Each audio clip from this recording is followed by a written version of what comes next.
सुबुं माहारिया फैगौ 7 बोसोरनि गेजेराव थैनो रोङै जासिगोन। बे बाथ्राया जों बुंनाय नङा।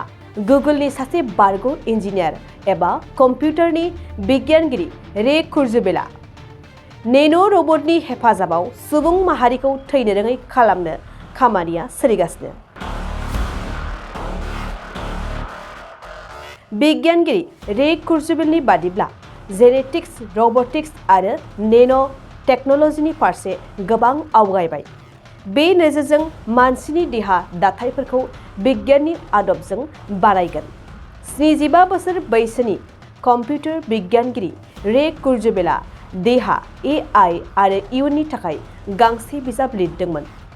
जाय समाव रे कुर्जुवेलआ भबिष्यतबाणी खालामदों बेफोर गासैबो मोगथाङाव रोखा फोरमान जाबोजोबदों। बिथाङा सिगाङाव बुंदोंमोन दि 1999 मायथाइयाव ग्रहकआ कम्पिउटारनिफ्राय गावनो जि-जोम डिजाइन खालामनो हागोन। बे बाथ्रायाबो दायो मोगथाङाव जाफुंसारदों। बिगियानगिरिया बुंबावदोंमोन दि 2000 मायथाइयाव मुलुगनि साबसिन चेस गेलेगिरिया कम्पिउटारनि आखायाव जेननांगोन। दिनै बे बाथ्रायाबो मोगथाङाव रोखा जादों। बेनि अनगायैबो बिथांनि बुंनाय बाथ्रा एबा भबिष्यतबाणीफोरा फारि फारियै जाफुंसारगासिनो। नाथाय दायो कम्पिउटार बिगियानगिरिया मानसिखौ नेन' रबटनि हेफाजाबजों थैनो रोङै खालामनो दाबि खालामदों।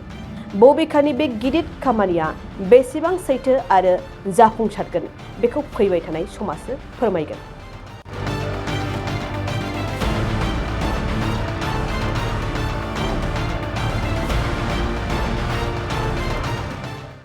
बाक्सा जिल्लानि गुड शेफार्ड नेशनेल स्कुलाव फोरोंगिरिनि गोनांथि जादों। बे फरायसालियाव दासान्दि इंराजि, सानखान्थि, फिजिक्स, केमिस्ट्रि आयदानि थाखाय 7 फोरोंगिरिफोरनि गोनांथि जादों। बेफोर आयदानि थाखाय बिजाथिफोरा MA, MSc, BEd आरो DLED थानाय जानांगोन।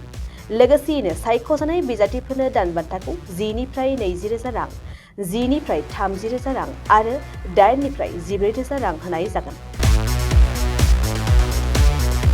गोसो गोनां बिजाथिफोरा गुड शेफार्ड नेशनेल स्कुलनि नैबे मबाइल नम्बर 6000438282 आव वाट्सएपनि गेजेरजों फोरमान बिलाइखौ दैथायहरनो हागोन। नङाब्ला नैबे मबाइल नम्बर 7086283946 आव थोंजोङै कल खालामनानै सुलाद लानो हागोन। बिजाथिफोरा गाव गावनि फोरमान बिलाइखौ थाबैनो दैथायहरनांगोन आरो फैगौ 9 एप्रिलाव बिजाथिफोरनि आनजाद जागोन।